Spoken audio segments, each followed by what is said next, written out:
Ito ang ayaw mangyari ng China ngayon. Ang biglang dumating sa Pilipinas ang kinatatakutan ng China ngayon.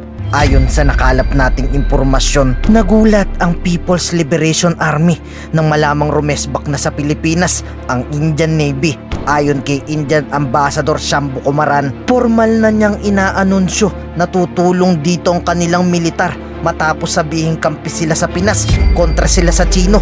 Nagulat ang China sa kanilang militar. India stands shoulder to shoulder with our Filipino friends in working towards a shared objective of a peaceful and stable Indo-Pacific. We have and will continue to support each other in multilateral forums. We reject coercion and intimidation. Ayon pa sa India, suportado ng kanilang gobyerno ang ginagawang pagpapalakas ni BBM sa arsenal. Kaya nandito i-deliver na nila in order nating BrahMos pangontra sa China ang cruise missile. But we're working towards the earliest possible arrival.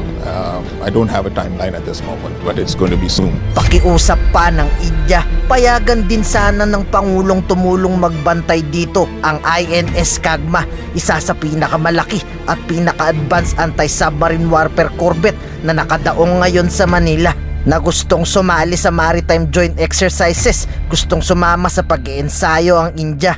We have extensive training cooperation.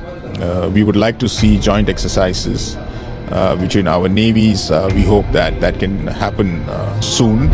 Babala pa ng India, mag-ingat ang mga Chino sa pagdating dito ng India na kung lalabag sila sa nilalaman ng UNCLOS, ready din di umano daw silang makipaggera. We fully support our Philippines friends in their efforts to ensure that whatever happens in the seas respects the constitution of the seas, the UNCLOS, and various associated agreements and outcomes. Ngayon, ikaw bilang Pilipino, ano ang masasabi mo at reaksyon sa balitang ito?